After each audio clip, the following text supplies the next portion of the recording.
Fala galera, beleza? Vamos dar prosseguimento aqui às nossas aulas de lógica proposicional, certo? Dando continuidade ao que a gente viu, eu vou apresentar as regras que a gente usa para fazer essa parte da dedução, certo? Que a gente chama de dedução natural, eu já explico o que é isso. Mas beleza, então, continuando aqui. Quando a gente vai fazer uma dedução, a primeira coisa que a gente tem que pensar é o seguinte: a gente não dá para testar os argumentos utilizando a tabela verdade, porque conforme a gente já viu, isso não é escalável, não dá, porque se você tiver uma fórmula grande, aí você vai começar a ter muitas e muitas linhas e fica muito difícil de você fazer isso. Então, a gente precisa raciocinar de forma sintática. Então, a gente aproveita a forma como as formas são construídas para fazer o que a gente chama de dedução natural. Da dedução natural nada mais é do que pegar essas regras que a gente vai ver, aplicar elas para produzir pegar fórmulas e produzir outras fórmulas. Então, por exemplo, quando você tem uma série de premissas, normalmente você quer chegar ao quê? A uma conclusão. Então você parte de P1, P2, P3, como está aí, até Pn, para tentar chegar numa conclusão, que aí é o quê? Então, o que acontece? Quando a gente está trabalhando com o processo de dedução natural, a gente sempre vai utilizar uma coleção de regras para inferir fórmulas a partir de outras fórmulas. Então, eu vou ter fórmulas como entrada, vou aplicar minhas regras para produzir normalmente uma fórmula que é a conclusão que eu quero chegar, certo? Então, o símbolo da dedução natural é esse que está aí, circulado em vermelho. E a gente vai ver o que a gente chama de caixa de ferramenta, que são as fórmulas, certo? Aí a gente está utilizando várias regras, e aí não se assuste com o número de regras. As regras são tranquilas, porque, como eu já disse em outros vídeos, às vezes usando essas letras gregas, elas deixam isso meio, como posso dizer assim, obscuro. Mas não tem nada demais aqui, certo? Em vez de enxergar aí que a gente está usando Rho, né, e Φ, que são as letras gregas, você pode ler essas regras como A e B. E até na sua anotação aí, você pode usar A e B no lugar dessas letras. Isso é só para uma questão realmente de notação, normalmente é a que eu utilizo, então eu deixei assim. Mas basicamente a gente vai ver essas regrinhas uma por uma, até a gente entender como é que funciona isso. Mas vamos lá. Certo? Regras para conjunção. Certo? Como a gente já sabe, a conjunção é o E, né? E a gente tem três regras para conjunção. A gente pode fazer uma inclusão da conjunção, que é essa que está aí na primeira linha. Então, partindo de que eu tenha A e que eu tenha B, ou seja, como posso dizer assim, nas proposições que eu tinha lá, nas minhas premissas, eu vou ter o A e o B. Então, eu posso incluir uma conjunção, que seria A e B, que seria essa parte aí. O traço divide a regra. Normalmente a parte de cima é a entrada e a parte de baixo é a saída. Então a entrada seria A e B e a saída seria A conjunção B, certo? E agora a gente também tem a exclusão da conjunção, que são essas regras E1 e E2. E o que seria a exclusão da conjunção? É justamente partir de uma conjunção e ver o que a gente pode tirar dela. Se eu tenho A e B, eu posso fazer o seguinte: eu posso extrair tanto A, que seria o lado esquerdo, que seria essa exclusão 1, E1, que está aí na parte de baixo do lado esquerdo, como eu posso deduzir também B, que seria de A e B, eu tirar B, que seria essa exclusão 2. Então, exclusão 1 é a parte esquerda e exclusão 2 a parte direita, certo? Então, vamos ver um exemplozinho para ficar mais claro, certo? Aqui a gente tem D e C, que seria uma das nossas premissas, e a outra premissa seria P, certo? E aí a gente quer fazer uma dedução para C e P. Então, note o que isso quer dizer. A gente está partindo de duas premissas. Uma premissa é D e C, que está em vermelho, e a outra premissa é P. E a gente quer chegar aonde? C e P. Então, toda vez que a gente for fazer uma dedução, a gente tem que usar uma estratégia. E o que seria essa estratégia? Seria pegar as regras que a gente conhece, certo?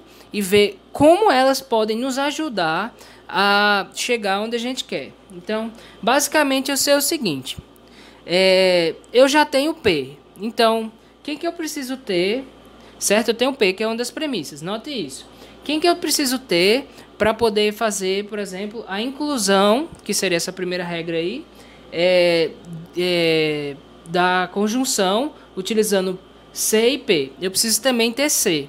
Só que aí eu vejo, eu tenho D e C. Só que pela minha regrinha, eu tenho o quê? Se eu tenho D e C, eu tenho tanto D, que é o lado esquerdo, que seria a exclusão 1, quanto C, que seria o lado direito, que seria a exclusão 2. Então, beleza. Não entendeu nada, né? Mas não se preocupe que a gente vai trabalhar isso agora. Mas basicamente é isso, ó. A gente vai... Primeira coisa, toda vez que eu for iniciar uma prova, toda vez que eu for iniciar, eu vou escrever as premissas, certo? Então, eu tenho duas premissas, que são D, C e P.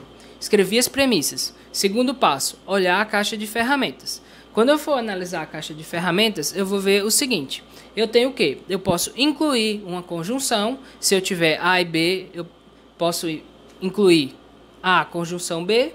Se eu tiver já a conjunção A, conjunção B, então eu posso excluir essa conjunção e colocar o lado esquerdo, ou posso excluir a conjunção e pegar só o lado direito, ou ambos, né? Mas um de cada vez. Toda vez eu aplico ou é um ou é dois. Então eu vou fazer o seguinte: eu tenho aqui minhas premissas e agora eu quero o quê? Já que eu quero chegar em C e P, eu vou tentar pegar, obviamente, eu vou tentar pegar C. Então, eu vou pegar a exclusão 2, que seria o quê? Eu vou partir de D e C, que está na linha 1, e eu vou pegar C. Então, é isso que essa regra me garante. Então, eu tenho C. Se agora eu tenho P, que está na linha 2, e tenho C, que está na linha 3, eu agora posso usar a regra da inclusão e inserir C e P. Então, basicamente, tira um minutinho para pensar nisso e vamos fazer o seguinte. Ó, preste bem atenção na prova e você vai ver que não tem dificuldade.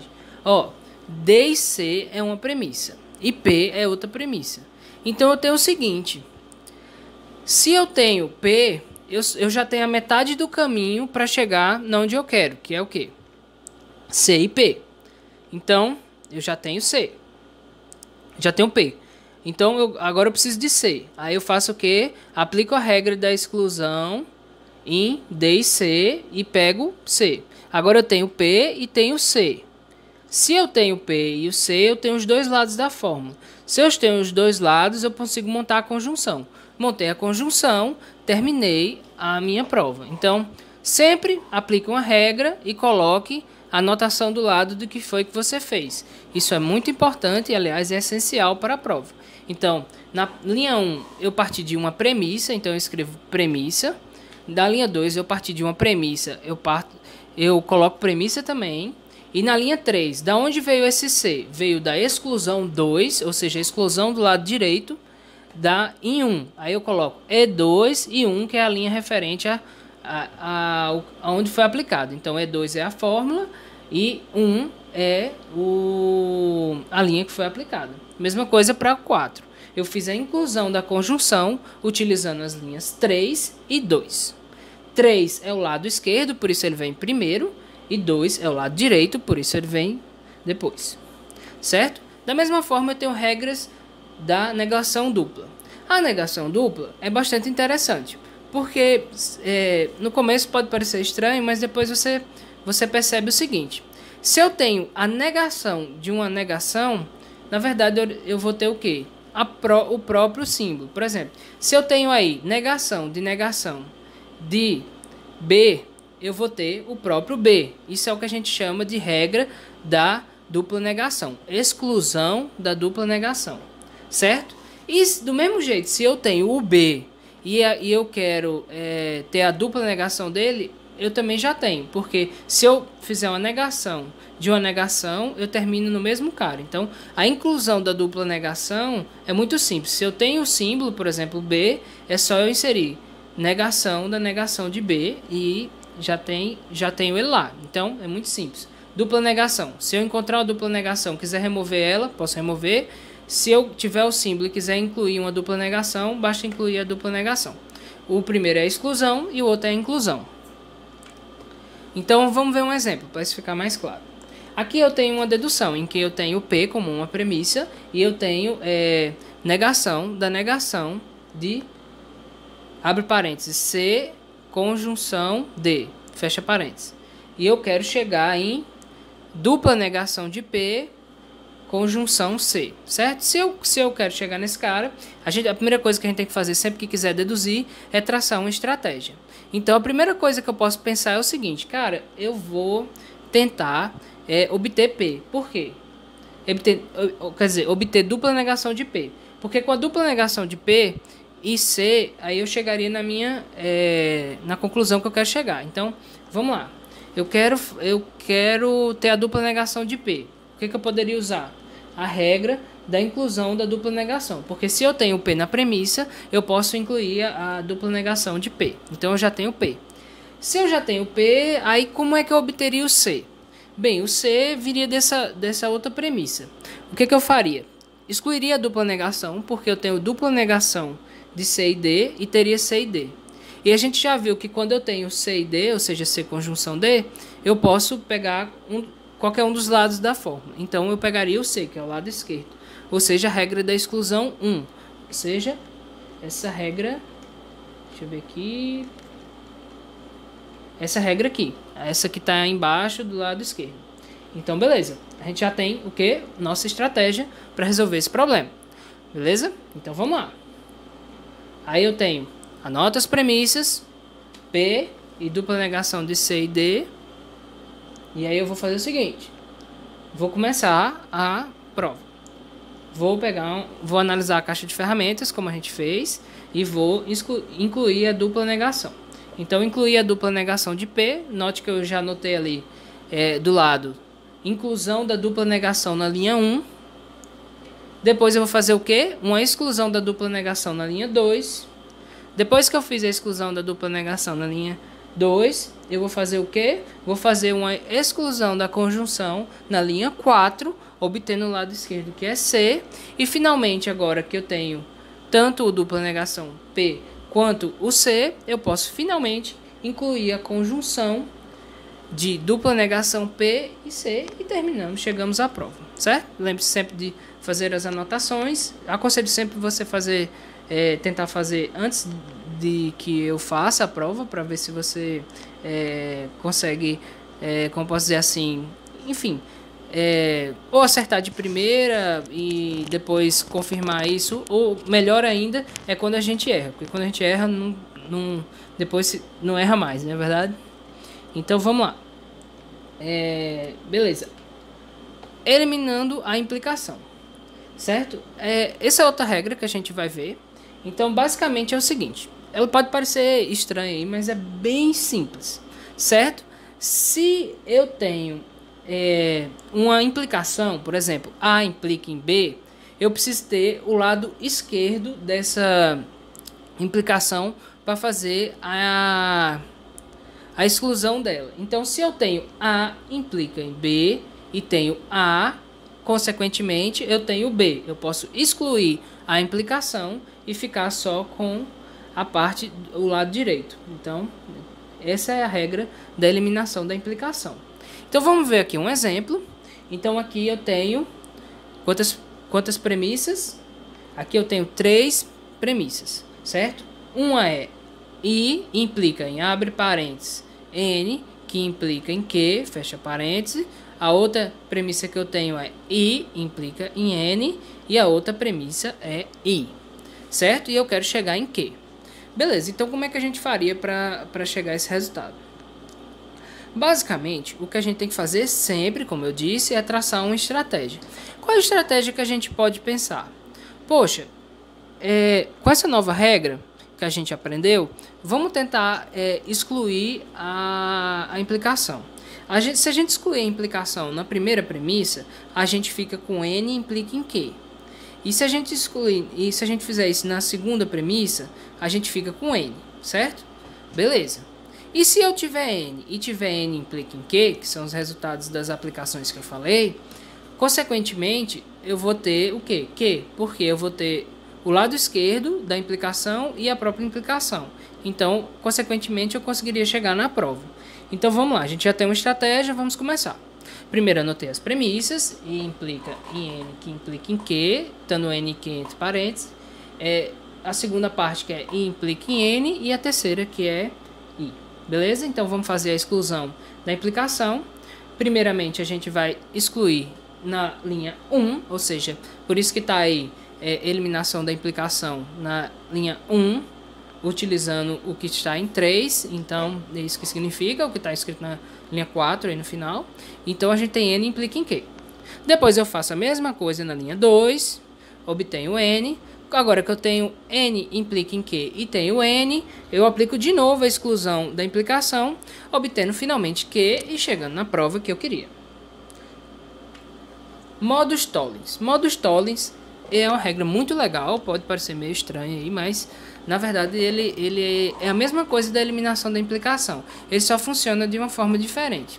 Na exclusão da implicação, a gente está tratando sempre do lado esquerdo. Então eu tenho A que implica em B e tenho A. Mas o modus tollens ele é diferente. Eu tenho A que implica em B também, mas na verdade eu tenho menos B, ou seja, eu tenho o lado direito negado. Como eu tenho o lado direito negado, o que eu vou conseguir? O lado esquerdo negado. Então, se eu tiver A implica em B e tiver não B, então eu vou chegar em quem? Não A, certo? Essa é uma regra. E agora a gente vai ver outra coisa, que é uma caixa. O que é uma caixa? Ele delimita uma hipótese. As hipóteses são muito importantes nas provas mais complexas que a gente precisa fazer. Por quê? Elas nos dão grandes possibilidades no que se trata a questão de dedução. E uma delas é a introdução da implicação. A gente já viu duas formas de excluir a implicação. Uma delas é a exclusão da implicação simples e a outra é a modus tollens. Então, além disso, eu posso incluir. E como é que é a inclusão? A inclusão parte de uma hipótese. Então, eu estabeleço a hipótese. Por exemplo, se eu quiser ter A implica em B, eu estabeleço a hipótese A e tento chegar em B. Se eu conseguir chegar em B dentro da minha caixa, então eu consigo incluir uma implicação, certo? Quando a gente for tratar dos exemplos, isso fica muito mais claro. Vamos lá. Um exemplo. P implica em Q e eu quero chegar em não Q implica em não P, certo? Beleza, aí a gente tem que pensar quais estratégias que a gente pode utilizar, certo? Beleza, vamos lá. Eu tenho apenas P implica em Q. Aí eu vou fazer o seguinte, eu poderia fazer o seguinte, nesse caso a gente não partiria das premissas, e sim de uma hipótese. A gente poderia estabelecer uma hipótese, certo? Por exemplo, não Q. Se eu estabelecesse uma hipótese não Q, e aí chegasse em não P, aí eu conseguiria construir uma implicação, que seria justamente a prova. Ou seja, se eu tenho P implica em Q, que é a minha premissa, aí eu abro uma caixa para fazer a minha hipótese, que aí é o que eles chamam de assumption, e aí o que acontece? Eu tenho a minha hipótese, que é não Q. Aplico o modus tollens, ou seja, por quê? Porque eu tenho não Q. Se eu tenho não Q e tenho P implica em Q, eu tenho também o quê? Não P. Então, aí na linha 3 eu apliquei modus tollens, que é esse MT, na linha 1, utilizando o que está na linha 2. Se eu conseguir partir de não Q e chegar em não P, eu consigo introduzir uma implicação. Com a introdução da implicação, eu fico que não Q implica em não P. Então, eu tenho uma introdução da implicação utilizando a caixa que vai de 2 a 3. Então, dessa forma, eu consegui provar. Eu parti de P implica em Q, utilizando uma hipótese, consegui, através do modus tollens, chegar a não P, e aí eu consegui introduzir a implicação, terminando assim a prova. Então, a gente conseguiu fazer a prova de que P implica em Q e deduzir que não Q implica em não P. Então, pronto. Beleza. Vamos lá, outro exemplo. Não J implica em não C. isso aí eu quero chegar em C implica em negação dupla de J. Então, eu parto da minha premissa, certo? Dentro dessa ideia de partir dessa premissa, a gente tem que tratar sempre da estratégia. Qual é a estratégia? Vamos lá. Se eu tenho, olha só que engraçado. Se eu tenho não J implica em não C, eu posso fazer o seguinte. Se eu negar não C, vamos dizer que eu estabeleço uma hipótese de não C. Se eu fizer isso, eu vou poder usar modus tollens. Por quê? Porque eu vou ter negação da negação de C. E aí eu vou poder chegar na negação da negação de J, que é a parte direita de onde a gente quer chegar aí na dedução. Certo? Aí beleza, então vamos lá, vamos começar com essa estratégia. Aí eu estabeleço uma hipótese que é C, depois eu coloco negação da negação de C, e com a negação da negação de C, eu chego na negação da negação de J, utilizando a regra modus tollens. Depois que eu fiz isso, eu vou chegar em quê? Que C, já que eu parti de C e cheguei em negação da negação de J, eu vou fazer a introdução da implicação de C implica em dupla negação de J, utilizando essa caixa que foi de 2 a 4. Certo? Pronto, beleza. Aí, vamos lá. Vamos voltar só um pouquinho para ficar mais claro isso. Eu iniciei com negação de J, implica em negação de C.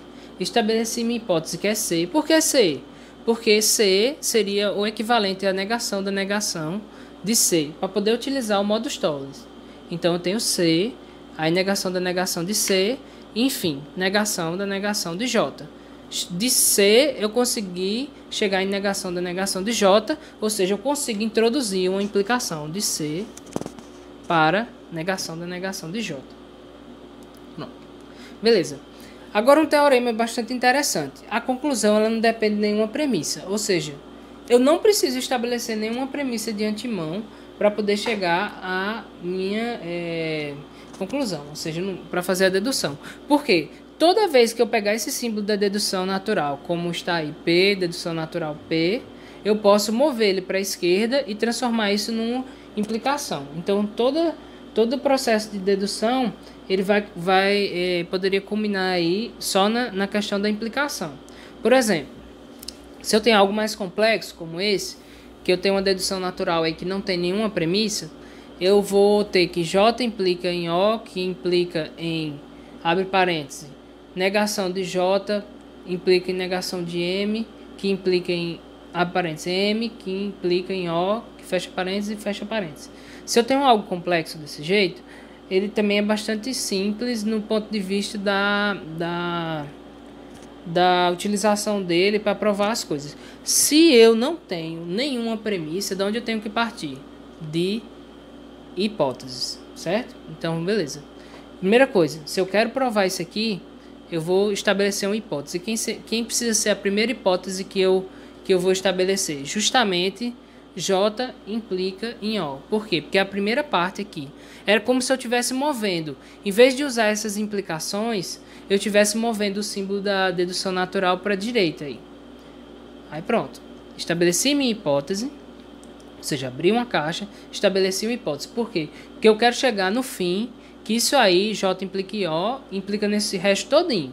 Então, para isso, a primeira coisa, estabeleci minha hipótese. Pronto, aí eu vou precisar o quê? De outra caixa, porque dentro eu tenho outra implicação. Olha que interessante. Aí eu vou estabelecer outra hipótese. Qual é a hipótese? Não J implica em não M. Aí o que acontece? Vou precisar de quê? Mais uma caixa. Por quê? Porque eu preciso chegar também que M implica em O. Então eu pego, a partir daqui, até aqui foi tudo hipótese, certo? Aí aqui eu vou começar a aplicar as regras. Se eu tenho M, o que acontece? M é o quê? Dupla negação, ou seja, M é dupla negação de M. Então, ele também é a negação da negação de M, que está em 2, a gente pode aplicar o que? Modus tollens. Por quê? Eu tenho negação de J, implica em negação de M. Então, o que eu faço? Coloco negação da negação de M, e aí eu posso aplicar modus tollens e obter quem? J. Porque negação da negação de J é igual a J. Pronto, consegui. Enfim, o que eu tenho? no fim, que eu saí de M e eu cheguei em O, porque eu vou pegar o J e vou fazer a exclusão da dupla negação. Pronto. Se eu tenho dupla negação, eu tenho o próprio elemento. Lembre sempre disso. Da linha 5 para a linha 6. Beleza? E aí na linha 7 eu fiz o que? A exclusão da implicação, utilizando a fórmula que está em 1, ou seja, J implica em O, e 6. Pronto. Por quê? Porque eu tenho o lado esquerdo. É aquela regra original da exclusão da implicação. E aí eu consegui sair de M e chegar em O, consigo introduzir a implicação de M implica em O. Pronto, fechei outra caixa. E agora finalmente eu fecho a caixa maior de todas, porque eu consegui partir de negação de J, implica em negação de M, e chegar em M, que implica em O. E aí tá findada a prova, porque a gente conseguiu chegar de J implica em O em negação de J implica em negação de M, que implica em M, que implica em O. Então, no fim, eu consegui a prova total. Aí pode parecer confuso, porque foram muitos passos, mas é muito simples. Isso aqui seria o equivalente ao ter essas mesmas coisas como premissas. Então, em vez de ter premissas, eu vou ter hipóteses. A primeira hipótese é que J implica em O. Dentro dessa hipótese, eu vou estabelecer outra hipótese, que não J implica em não M. E vou estabelecer outra hipótese, que é M. Vou pegar a dupla negação de M para poder aplicar modus tollens na linha 2 e chegar em dupla negação de J. Se eu tenho dupla negação de J, eu chego em J. Se eu tenho J e eu tenho J que implica em O, eu tenho O, porque eu posso fazer a exclusão da implicação. E então, consegui sair de M e chegar em O, introduzir a implicação para O. E também consegui chegar aqui de não J na linha 2, implica em não M, eu consigo chegar em M que implica em O, por causa da caixa que eu tenho entre 3 e 7. E finalmente eu chego na linha 9, que fala o quê? Que eu parti do que está na linha 2, que é o não J implica em não M, e cheguei no que está na linha 8, que é M implica em O. Então eu consigo introduzir outra implicação e finalmente a implicação maior de todas, que é partindo de J implica em O, que é a minha hipótese original, que implica em todo o resto que está na linha 9. De forma tal que eu consigo chegar na prova sem ter nenhuma premissa, apenas hipótese. Beleza, agora a gente vai ver um teorema que diz basicamente o que a gente estava falando ali. Se eu tenho uma série de premissas e chego numa dedução, na verdade eu não preciso ter premissa nenhuma, desde que eu transforme elas em implicações, de forma que a premissa 1 implica na premissa 2, que implica na premissa 3, que implica na premissa 4, que implica na premissa N, que vai implicar, finalmente, que é o que está aqui no meio desses parênteses, perto dos 3 pontinhos, que é a nossa, que é onde a gente quer chegar, que é a conclusão.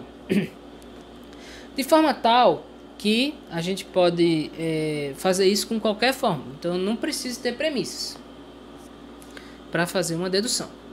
Certo? Com isso, a gente pode também trabalhar as regras da disjunção. Regras da disjunção, elas são um pouquinho mais difíceis. Por quê? As regras para inclusão da disjunção são muito simples. Se eu tenho A, eu tenho A e qualquer coisa. Então, por exemplo, se eu tenho A, eu tenho A e... Quer dizer, desculpa. Se eu tenho A, eu posso chegar em A ou qualquer coisa. Ou seja, ou disjunção qualquer coisa. Então, se eu tenho A, eu posso botar A ou qualquer coisa. Então, essa seria a inclusão da disjunção 1, que é essa primeira regra que a gente está vendo aí do lado esquerdo, que seria isso, inclusão da disjunção. E a inclusão 2 é só colocar do outro lado. Por exemplo, se eu tenho B, eu tenho A ou B. Então, eu consegui introduzir a disjunção.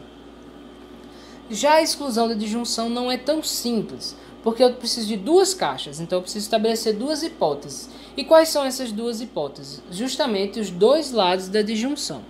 Então, se eu tenho A disjunção B, eu tenho que partir tanto de A e chegar nesse X que eu quero, quanto tenho que partir desse B e chegar no mesmo X. Se eu abrir as duas caixas e conseguir chegar ambos na mesma fórmula, então eu posso excluir a disjunção e colocar esse x. Note que o x não precisa ser necessariamente relacionado a A e B original da disjunção, e sim outra fórmula qualquer. Então pode parecer estranho, mas no exemplo isso fica simples.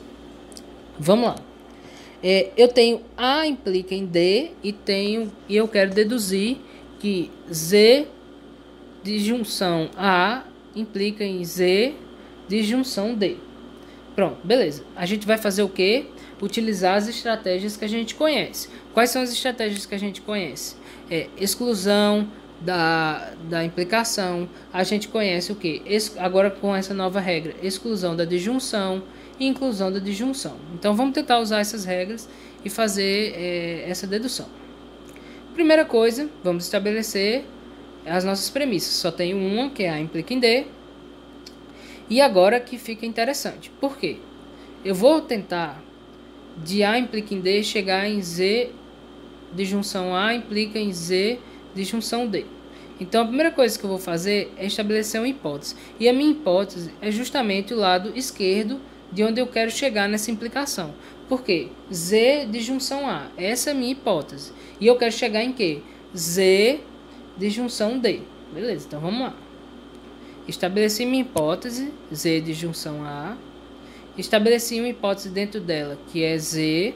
Ou seja, eu quero excluir uma disjunção. Então, eu vou utilizar 2 para excluir a disjunção. Tanto de Z quanto de A, eu tenho que chegar onde eu quero. Então, vamos lá. Peguei Z como hipótese e introduzi Z ou D. Note que Z ou D é justamente a parte direita da dedução que eu quero fazer. Então, cheguei de 1. Qual é o próximo passo? Abrir a outra caixa, porque eu parti de Z e consegui chegar em Z ou D. Agora, com a outra caixa, eu vou ter que partir de A e chegar em Z ou D de novo. Por quê? Porque só assim eu vou conseguir aplicar a regra. Acho que agora ficou mais entendível o que são essas duas caixas. Beleza, agora eu peguei A, que é a minha hipótese. Peguei D, porque eu fiz a exclusão da implicação na linha 1, utilizando o que está na linha 5, que seria minha hipótese. E agora que eu tenho D, eu posso aplicar a regra da introdução da disjunção 2, certo? Que seria da disjunção 2. Disjunção, desculpa. Aí você vai pegar, se eu tenho B, eu tenho A ou B. É justamente o que eu faço aqui. Se eu tenho D, que está na linha 6, eu tenho Z ou D. E aí, se eu conseguir de ambos Z e A chegar em Z ou D com as minhas duas caixas, então eu consigo fazer a exclusão da disjunção na linha 2, utilizando as caixas de 3 a 4 e de 5 a 7.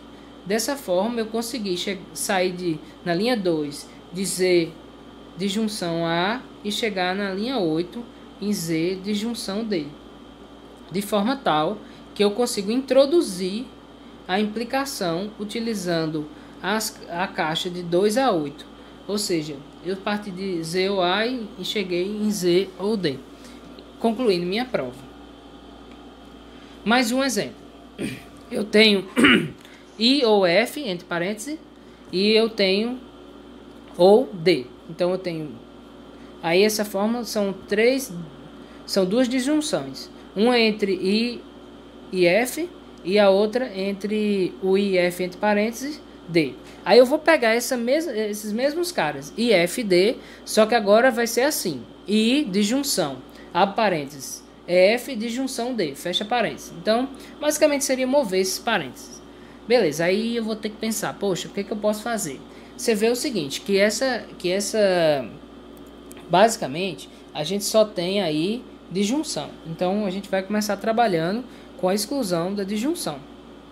Eu tenho a minha premissa, que é essa parte esquerda aqui, que seria I disjunção F e disjunção D. E aí eu vou estabelecer minha hipótese. Qual é a hipótese? I disjunção F. Porque eu quero fazer a exclusão da disjunção, certo? Então eu vou ter que ter o lado I disjunção F e o lado D. E em ambos eu vou precisar chegar nesse cara. I disjunção abre parênteses, F, disjunção D, que é o lado direito. Então, beleza, estabeleci minha hipótese, estabeleci outra hipótese que é I, porque eu também quero excluir a disjunção que está em 2, que é I, disjunção F. Coloquei na linha 4 o resultado da introdução da disjunção na linha 3, porque se eu tenho I, eu tenho I ou F ou D. Partindo de F agora também, né, tentativa de excluir a disjunção na linha 2, eu tenho o seguinte: se eu tenho F, eu tenho F ou D, e se eu tenho F ou D, eu posso incluir também a disjunção I ou F ou D. Se eu partir de I e partir de F e cheguei na mesma coisa, eu posso o quê? Excluir a disjunção que está na linha 2. Então, está excluída. A gente consegue fazer essa exclusão da disjunção da linha 2, utilizando as caixas de 3 a 4 e de 5 a 7. Então, a gente sai de I, disjunção F, chega em I, disjunção, abre parênteses, F, disjunção D, fecha parênteses. Então, beleza. Agora, eu parti, como eu consegui fazer isso, eu consigo introduzir a primeira parte, a primeira caixa, para poder excluir a disjunção. Agora a segunda parte, que é partindo do D. Já que eu consegui de disjunção F, agora vamos tentar do D. Eu tenho D. Se eu tenho F, eu tenho F disjunção D, que seria a regra da inclusão da disjunção 2. E então, se eu tenho F disjunção D, eu também tenho I disjunção, abre parênteses, F disjunção D, utilizando a mesma regra, que é a inclusão da disjunção 2 na linha 10. Se eu partir de I disjunção F e conseguir chegar na minha fórmula, e partir de D e conseguir chegar na mesma fórmula, o que eu posso fazer na linha 1? Excluir a disjunção. Então, está excluída a disjunção, utilizando as caixas 2 a 8 e de 9 a 11 na linha 1. Então, eu consegui sair de F, quer dizer, de I, disjunção F entre parênteses, disjunção D, e chegar em I, disjunção, abre parênteses, F, disjunção D. De forma tal que eu consegui fazer aqui duas exclusões de disjunção. Uma na linha 1 e uma na linha 2, que foi necessária para fazer terminar a primeira caixa. E a outra para terminar a segunda caixa. Beleza. Agora mais um exemplo, para a gente ficar com isso bem firme. A gente tem aí D conjunção, abre parênteses, X disjunção S. Então, eu quero chegar em D conjunção X, entre parênteses, e disjunção, abre parênteses, D conjunção S, fecha parênteses, certo? Pronto, então beleza. Aí a gente tem que começar colocando a nossa premissa, que é D conjunção, abre parênteses, X, disjunção S, fecha parênteses, e a gente vai começar. Se eu tenho D conjunção X, disjunção S, eu tenho D, que essa é a regra da exclusão da conjunção 1. E eu também tenho X, disjunção S, que é a regra da exclusão da disjunção 2. Qualquer coisa você pode voltar lá na caixa de ferramentas. Beleza. Aí agora, se eu tenho os dois, eu vou pegar e estabelecer uma hipótese, que é X. Com essa hipótese, eu vou ter que D conjunção X, porque eu tenho X na linha 4 e D na linha 2. Certo? Então, beleza.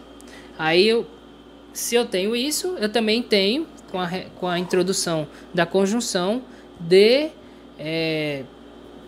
conjunção X, entre parênteses, disjunção D conjunção S, entre parênteses. Por causa que, como a gente viu na introdução da conjunção, se eu tenho o lado, na introdução da conjunção 1, se eu tenho o lado esquerdo, eu posso dizer ou qualquer coisa, que seria o meu qualquer coisa aí é D conjunção S. Beleza.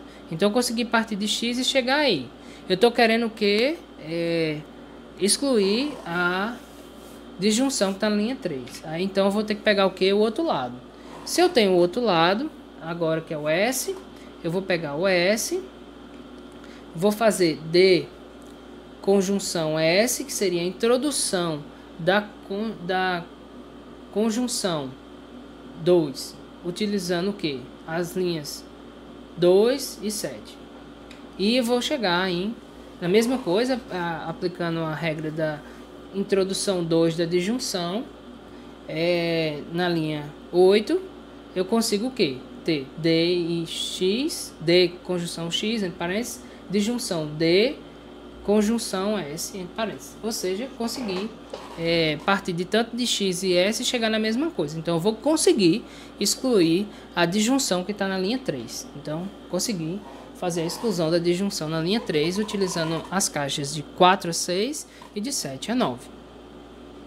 Então, enfim, provado, a gente conseguiu, vou voltar, a gente conseguiu partir aqui do lado esquerdo e chegar no lado direito, utilizando as regrinhas que a gente viu, certo? Eu aconselho você repetir esses exercícios para ficar firme, porque só assistindo eu acho que fica muito ruim. Você tem que fazer os exercícios e ver por que foi feita essas estratégias, certo?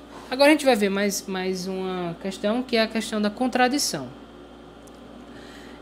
Não dá para inferir P a partir de não P, certo? Isso é um conceito importante em lógica. Todas as contradições elas são equivalentes, então qualquer fórmula pode ser deduzida quando há uma contradição. Isso é bastante interessante, porque ela nos dá a possibilidade de, utilizando uma contradição, que seria justamente o que a gente está colocando aí, que seria esse símbolo, né, essa barra com outra barra em pé no meio, que seria a exclusão da minha contradição. Então, o que eu vou fazer? Eu vou tentar estabelecer uma contradição e a partir dela, se eu conseguir, eu vou estabelecer uma fórmula. A mesma coisa, se eu tiver que é essa regra que está na direita, se eu tiver o elemento e a negação dele ao mesmo tempo, então eu já estabeleci o que? Uma contradição, beleza? Então vamos lá. Primeiro exemplo, eu tenho não C ou T. E eu tenho e eu quero chegar em C implica em T. Vamos colocar aí, nesse caso, que C seja o método executado corretamente. E T, que é o método retorna true. Mas enfim, isso aqui é só como a gente já viu, é só um exercício que a gente faz de colocar o texto original para a gente ver como não sei o que lá, e tentar dar uma interpretação para isso. Mas não é necessário para a prova. Para a prova, a gente só vai fazer o seguinte: a gente vai pegar, estabelecer as premissas e utilizar as regras. Agora a gente tem duas novas regras, lembre disso. A gente tem o quê? A gente vai ter a questão da nossa contradição. Então eu vou partir da minha premissa, que é não C, disjunção T. Beleza. Estabeleci duas hipóteses, certo? A minha primeira hipótese é não C e a segunda hipótese é T, porque eu quero fazer a exclusão da disjunção na linha 1. Por isso eu abri duas caixas. Para facilitar, eu vou colocar elas lado a lado aí, mas você não precisa fazer isso. Você pode fazer uma caixa depois da outra, como a gente vinha fazendo. Aí o que eu coloquei? C, que é a hipótese, e coloquei o seguinte: note que em 3, na caixa 1, eu tenho o seguinte: eu tenho C e tenho não C. Então eu tenho o quê? Uma contradição. Entendeu? É essa regra aqui, ó. É a regra da direita aí. Eu tenho C e tenho não C. Então eu tenho uma contradição. E note que se eu tenho uma contradição, eu posso inferir o quê? Ó, C, não C, que é na linha 3 e 2. Então eu posso inferir T. Porque eu posso inferir qualquer coisa se eu tenho uma contradição. Então eu peguei o quê? Se eu sair de C e cheguei em T, eu tenho o que? C implica em T, que é a regra da inclusão da implicação, utilizando a caixa de 3 a 5. Beleza? E do lado, agora vamos prestar atenção só na caixa da direita. Se eu tenho T e tenho C, então eu copio T, isso aí não tem nenhum problema. E aí eu pego C implica em T, que é a inclusão da implicação partindo de 3 a 4. Então, eu consegui chegar em C e T tanto de negação de C quanto em T. Então, eu consigo excluir a disjunção, que é o que está na linha 7. Então, C implica em T. Então, note que no original, que a gente queria sair de não C, disjunção T, e queria chegar em C implica em T, e a gente conseguiu. Porque na nossa exclusão da disjunção, que é o que a gente faz aqui abrindo essas duas caixas, uma caixa para o não C, que é o lado esquerdo da disjunção, e outra caixa para o T, que é o lado direito, a gente estabelece a hipótese, introduz uma contradição, porque a gente tem C e não C nas linhas 3 e 2, e na parte da caixa da direita a gente tem C e T, então a gente consegue em ambos chegar em C implica em T, excluindo a disjunção, chegando finalmente de C implica em T, que é nosso objetivo.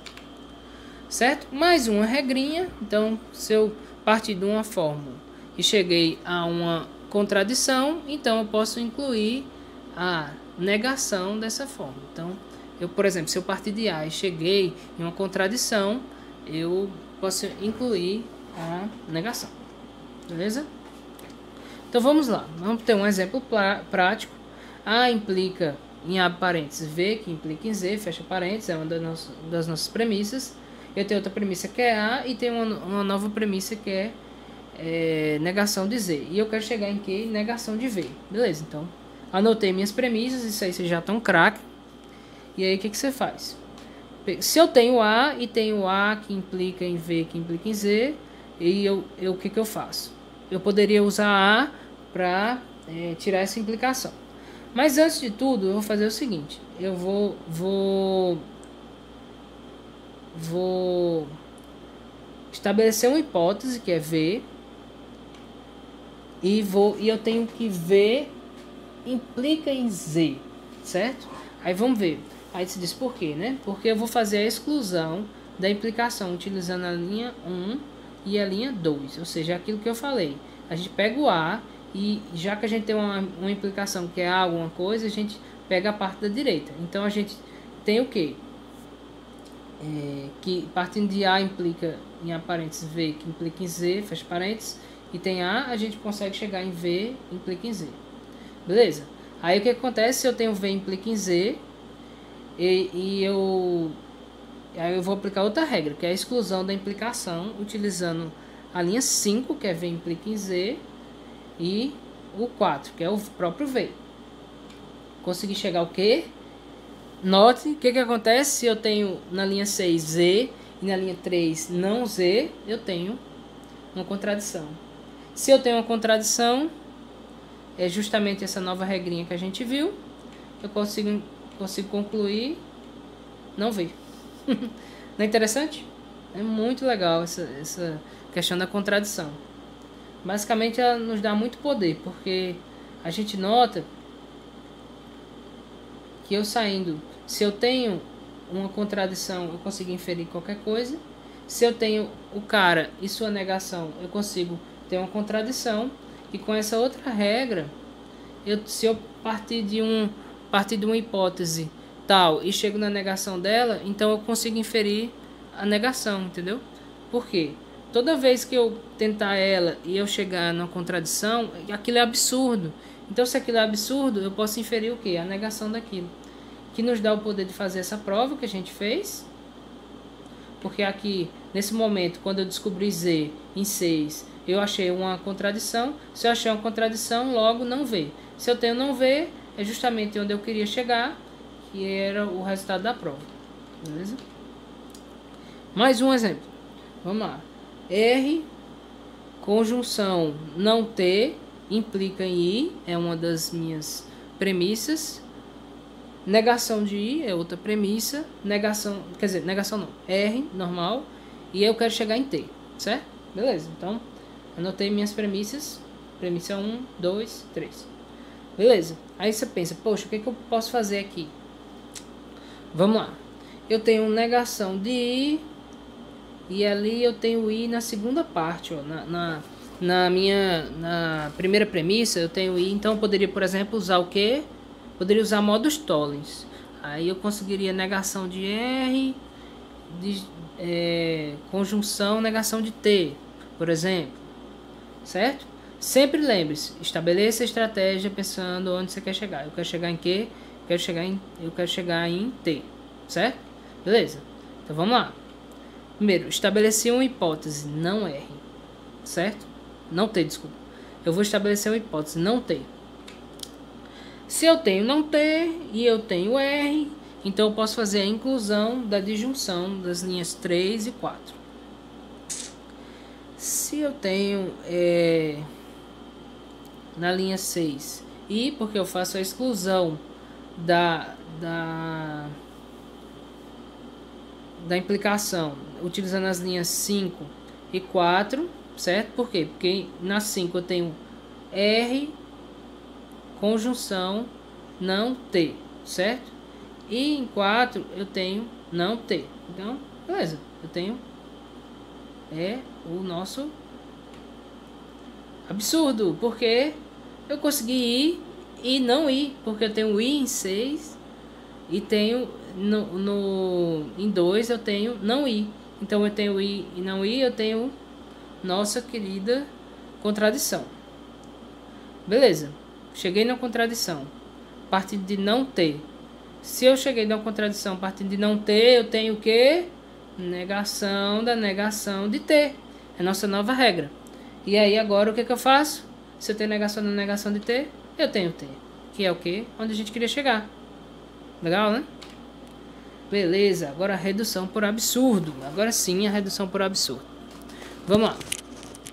Eu parto de não uma fórmula. Por exemplo, não há. Se eu parto de não há e chego o quê? Numa contradição, eu posso inferir o quê? A. Então isso é que a gente chama de RA, ou redução por absurdo. E também tenho a lei dos meios excluídos. O que é a lei dos meios excluídos? Eu tenho ou um ou entre uma fórmula e a negação dela. Por exemplo, há ou não há. Beleza? Então vamos lá. Vamos ter nosso querido exemplo aqui. A gente tem M implica em D e a gente quer deduzir que não M disjunção D, certo? Então beleza, a gente vai fazer primeiro estabelecer nossa premissa, que é M implica em D. Depois a gente vai fazer as leis dos meios excluídos, que é justamente essa nossa regra aqui. Se eu tenho, o que diz a lei dos meios excluídos? Se eu tenho M implica em D, eu também tenho M ou não M. É isso que diz essa lei dos meios excluídos, certo? Se eu tenho uma fórmula de junção, a negação dessa fórmula, eu tenho e eu tenho a implicação, eu consigo fazer isso.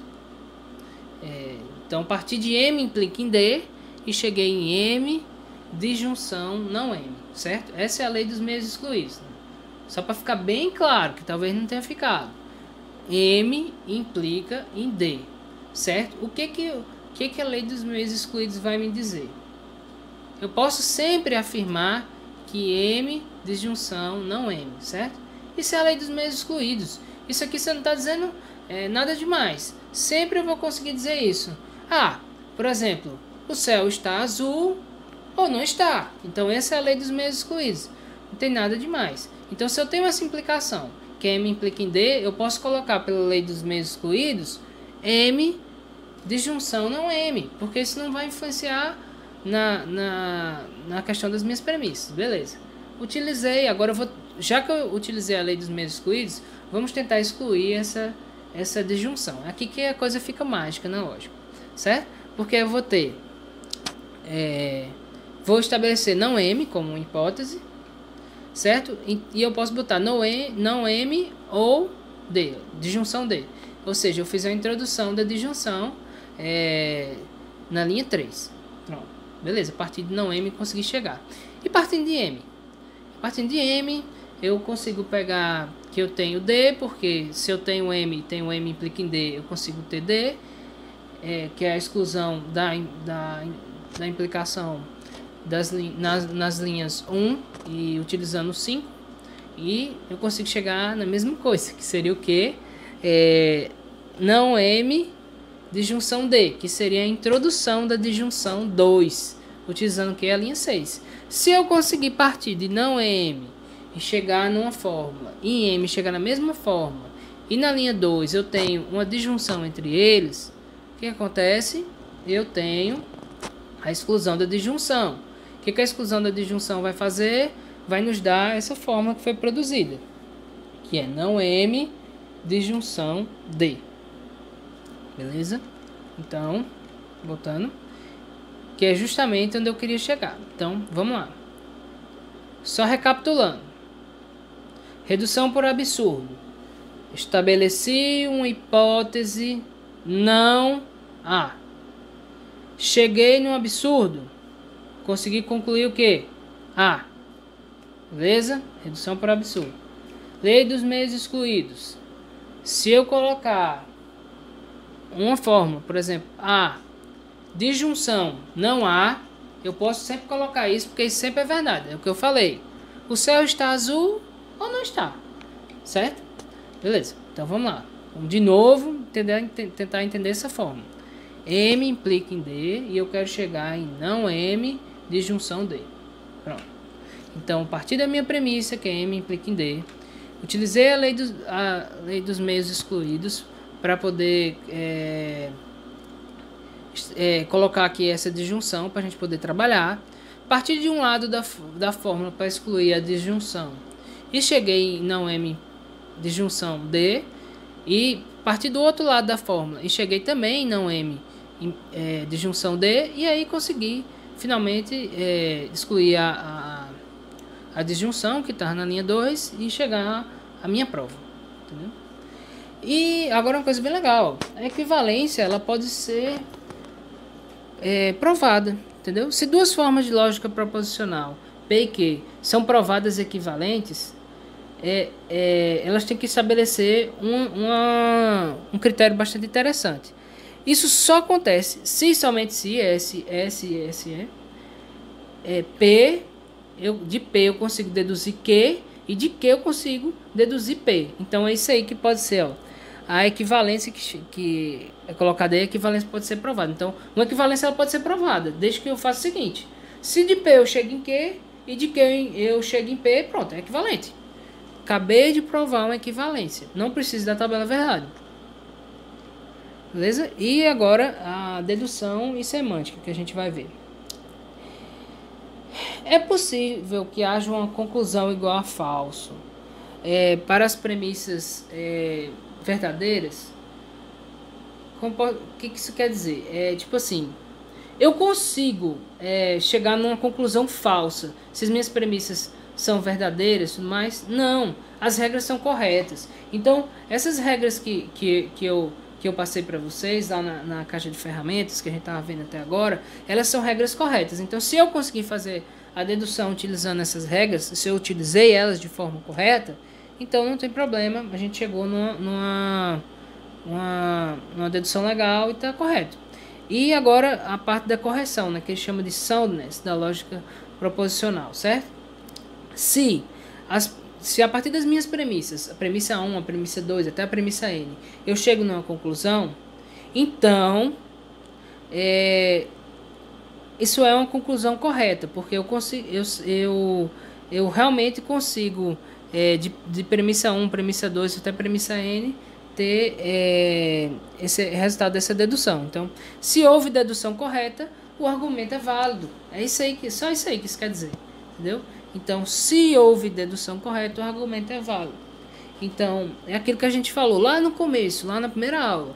Então, se a gente prova que o argumento é válido, a gente tem mais poder nesse argumento. Então, é isso que fala. Se eu consigo fazer uma dedução, então eu tenho um argumento válido. Beleza? E a completude. Vamos lá. Se qualquer argumento for válido semanticamente, conseguiremos uma prova, uma dedução? Sim. A resposta é sim. E a gente tem esse colorário, que basicamente é a mesma coisa, que é dizendo o seguinte, que se eu tenho um argumento válido, eu também obrigatoriamente tenho que ter uma dedução válida, certo? Beleza, pessoal, é isso aí. Eu sei que a aula foi muito longa, certo? Então, se qualquer dúvida, coloque aí, qualquer coisa que vocês acharem estranho. Mas enfim, qualquer coisa eu também posso colocar mais exercícios, mais coisas, mas basicamente é isso. Espero que tenha sido legal, proveitoso, e espero que vocês tenham conseguido aprender. Não se limite só a esse vídeo, tem outros vídeos muito legais aí no YouTube sobre lógica proposicional também. Tem o livro, né, que eu indiquei, que é muito bom. E tem muito exercício na internet, façam muito assim, pratique muito que vai dar certo. Beleza, pessoal? Beleza, muito obrigado.